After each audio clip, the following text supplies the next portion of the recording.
গণতন্ত্র এখনো বিপদমুক্ত হয় নাই, বিজয় ছিনিয়ে নিয়ে এসেছে। এই বিজয় আওয়ামী ফ্যাসিবাদ এবং তাদের দোসর বাদ দিয়ে পুরো বাংলাদেশের জনগণ। প্রিয় বন্ধুগণ, পরাজিত আওয়ামী ফ্যাসিস্ট শক্তির দোসর শেখ হাসিনার সরকারের লজ্জাজনক পতনের পর থেকেই প্রতি বিপ্লবের নানা অপচেষ্টা চালাচ্ছে।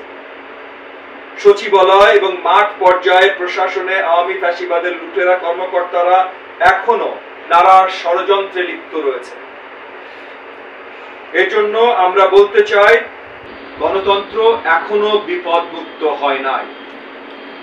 আমরা গভীর উদ্বেগের সাথে লক্ষ্য করছি গণহত্যার সাথে জড়িত পুলিশের উচ্চ পর্যায়ে কিছু কর্মকর্তা, যেমন সাবেক ডিবি প্রধান হারুন, ডিএমপির অতিরিক্ত কমিশনার বিপ্লব কুমার সরকার, অতিরিক্ত ডিআইজি প্রলয় কুমার জোয়ারদার, অতিরিক্ত DIG S M Mehedi Hasan, অতিরিক্ত ডিআইজি খন্দকার নুরুন নবী, অতিরিক্ত ডিআইজি সঞ্জিত কুমার দীর্ঘদিন ধরে লাপাত্তা থাকলেও আইনের আওতায় আসছে না।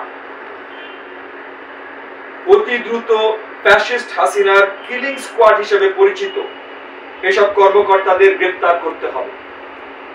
আমরা জানতে চাই, আত্মগোপনে থাকা আওয়ামী লীগের কুখ্যাত সাধারণ সম্পাদক ওবায়দুল কাদের সহ অন্য শীর্ষ নেতারা কোথায় আছে? এরা যদি দেশ ছেড়ে পালিয়ে থাকে, তাহলে কারা এদের পলায়নে সহযোগিতা করেছে তাদের তালিকা করে ব্যবস্থা গ্রহণ করা প্রয়োজন। আন্তর্জাতিক অপরাধ ট্রাইব্যুনাল দ্রুত পুনর্গঠন করে ফ্যাসিস্ট খুনি হাসিনা দল সহ দল হিসাবে আওয়ামী লীগ এবং 14 দলকে এই ট্রাইব্যুনালে বিচার করার উদ্যোগ গ্রহণ করতে হবে। অন্তর্বর্তীকালীন সরকার গঠিত হবার পর উপসচিব পদে পদোন্নতি পাওয়া অন্তত 50 জন কর্মকর্তার বিরুদ্ধে দুর্নীতি এবং অসৎ আচরণের অভিযোগ রয়েছে, যারা মূলত আওয়ামী ফ্যাসিবাদের সমর্থক হিসাবে পরিচিত। জেলা প্রশাসক নিয়োগের ক্ষেত্রে আমরা সরকারকে যথেষ্ট সচেতনতা অবলম্বন করতে দেখি নাই। মাত্র এক সপ্তাহের ব্যবধানে 45 জন কর্মকর্তাকে জ্যেষ্ঠ সহকারী সচিব থেকে প্রথমে উপসচিব এবং পরবর্তীতে যুগ্ম সচিব হিসাবে যেভাবে পদোন্নতি দেওয়া হয়েছে সেটা অস্বাভাবিক ছিল।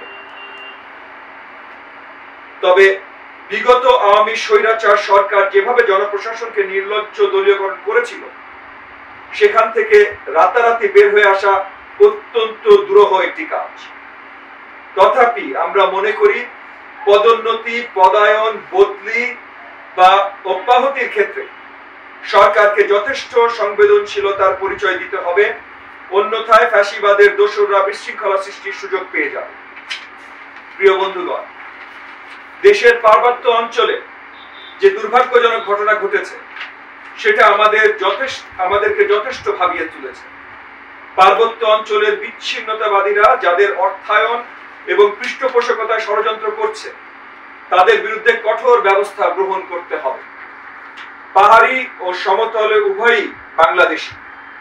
এই পরিচয়কে সামনে রেখে পার্বত্য 3 জেলায় শান্তি বজায় রাখতে আমরা সব পক্ষকে আহ্বান জানাচ্ছি।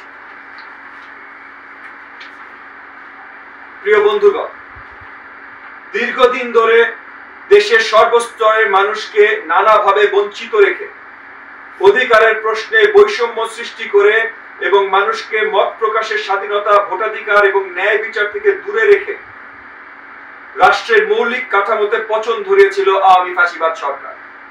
ফলশ্রুতিতে আমরা মব জাস্টিস নামক এক ব্যাধির মুখোমুখি হয়েছি। অন্তর্বর্তীকালীন সরকারকে দ্রুত জনমনে এই আস্থা ফিরিয়ে আনতে হবে যে প্রতিটি অন্যায় এবং মানবতা বিরোধী অপরাধের বিচার দেশের প্রচলিত আইন অনুযায়ী হবে। দেশের 2টি পাবলিক বিশ্ববিদ্যালয়ে যেভাবে পিটিএ মানুষ হত্যা করেছে তা আমাদের বিপ্লবকে প্রশ্নবিদ্ধ করছে। দেশের আইন শৃঙ্খলা রক্ষায় সেনাবাহিনীর বিচারক ক্ষমতা ন্যায়সঙ্গত দৃষ্টিমান প্রয়োগের পাশাপাশি পুলিশ বাহিনীকে দ্রুত শতভাগ কার্যকর করতে সরকারকে ব্যবস্থা গ্রহণ করতে হবে। প্রিয় সাংবাদিক বন্ধুগণ, একটি অবাধ এবং নিরপেক্ষ নির্বাচন অনুষ্ঠানের জন্য বর্তমান অন্তর্বর্তীকালীন সরকারকে যৌক্তিক সময় পর্যন্ত আমরা সব ধরনের সহযোগিতা করতে প্রস্তুত। কোনোভাবেই বর্তমান সরকারকে ব্যর্থ হতে দেয়া যাবে না।